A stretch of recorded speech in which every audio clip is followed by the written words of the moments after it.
Welcome to Make It Happen Monday, my weekly dose of healthy inspiration.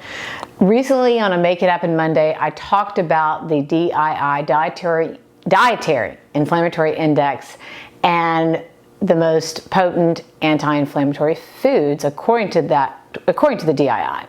And I remember as I was sort of reviewing that report and kind of refreshing my memory of those various foods, my brain always goes from the science to practical application, always.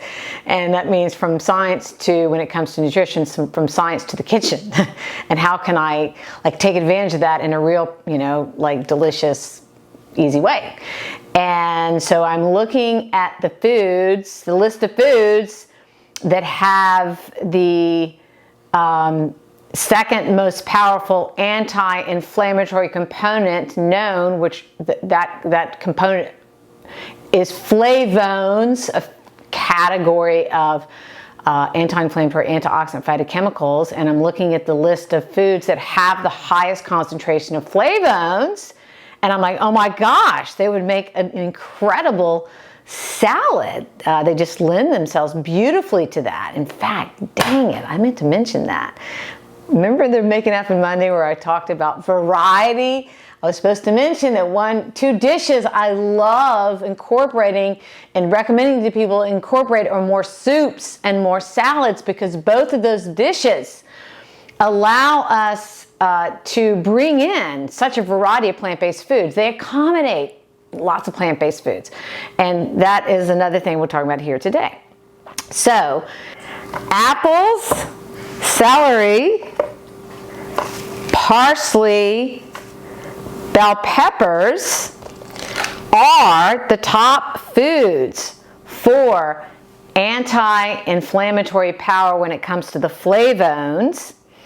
And then we have ginger as the second most powerful of all anti-inflammatory foods, and garlic as the third most powerful anti-inflammatory foods.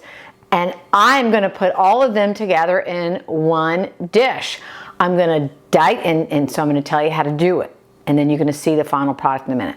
You're going to dice up an apple. And if you want to double this recipe, you can. This will serve, depending on how much people like to eat, anywhere from 2 to 4 people. You're going to dice an apple. You're going to dice 2 stalks of celery. I use organic apples because apples are notoriously high in pesticides. They're a dirty dozen. I use organic celery because celery is notoriously high in pesticides. It is a member of the dirty dozen. I use organic bell peppers. I got to give Lowland Farms a plug. That is a local organic farm. I love their CSA, and this wonderful pepper came from Lowland Farms Summer CSA. And then I'm going to dice up about half a bunch of the parsley, and those are going to be the ingredients in the salad.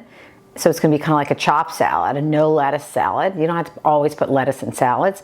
And then I'm going to make a standard vinaigrette, just the standard vinegar, extra virgin olive oil, a little mustard, maybe a little bit of something sweet. And I'm going to add to that some amount of powdered ginger. I don't measure anything, so I don't know how much you're going to add. Just add what you want. And then I'm going to do 3 cloves of garlic. Again, to give it an even more powerful anti-inflammatory punch. So let me get chopping. So there we have it, the all-star anti-inflammatory salad. Eat it, enjoy it, feel it, and you be the judge. You'll see.